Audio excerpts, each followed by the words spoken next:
मदनी मिठड़े सोहणे साईं। अर्श ते आ मेराज कयो ख़त्म नबूवत वारो मालिक उनखे अता ताज कयो मदनी मिठड़े सोहणे साईं। अर्श ते आ मेराज कयो मदनी मिठड़े सोहणे साईं। अर्श ते आ मेराज कयो ख़त्म नबूवत वारो मालिक उनखे अता ताज कयो मदनी मिठड़े सोहणे साईं। मलकन जो सरदार पुगोआ मालिक साईं पाण मुगोआ। मलकन जो सरदार पुगोआ मालिक साईं पाण मुगोआ।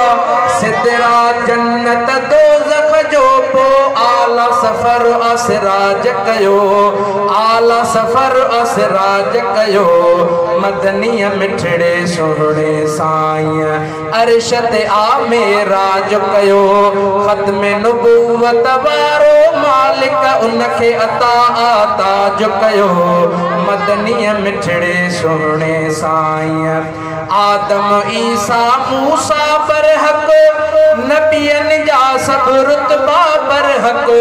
आदम ईसा मूसा बरहक नबियनि जा सब रुतबा बरहक। रुतबो अहिड़ो हासिल बेशक सोहणे नबी सरताज कयो सोहणे नबी सरताज कयो मदनी मिठड़े सोहणे साईं। अर्श ते आ मेराज कयो ख़त्म नबूवत वारो मालिक उनखे अता ताज कयो मदनी मिठड़े सोहणे साईं। अरबी आयो भाग खुली पिया दीन जा मुनकिर माण्हू रुली विया। अरबी आयो भाग खुली पिया दीन जा मुनकिर माण्हू रुली विया। शिरक ऐं बिदअत दूर करे उन शिरक ऐं बिदअत दूर करे उन सोहणो सारो समाज कयो सोहणो सारो समाज कयो मदनी मिठड़े सोहणे साईं। रब जे तरफ़ां नमाज़ मिलिया पढ़जे नमाज़ नमाज़ भलिया।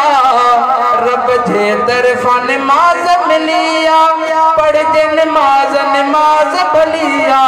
दुखड़न सूरन सदमन जो रब दुखड़न सूरन सदमन जो रब इन में आहे इलाज रखियो इन में आहे इलाज रखियो मदनी मिठड़े सोहणे साईं। झटपल में मेराज कयो जंहिं देह सजे तेराज कयो जंहिं। झटपल में मेराज कयो जंहिं देह सजे तेराज कयो जंहिं। उनखे अता परवर सोहणे अकमल तुलकुम जो राज कयो मदनी मिठड़े सोहणे साईं।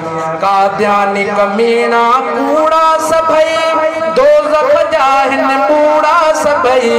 काद्यानी कमीना कूड़ा सभई दोज़ख जा हिन बूढ़ा सभई। अम्मार उथो सब दिन ते हाणे अम्मार उथो सब दिन ते हाणे। शींहं जिया गाज कयो शींहं जिया गाज कयो मदनी मिठड़े सोहणे साईं। अर्श ते आ मेराज कयो ख़त्म नबूवत वारो मालिक उनखे अता ताज कयो उनखे अता ताज कयो मदनी मिठड़े सोहणे साईं।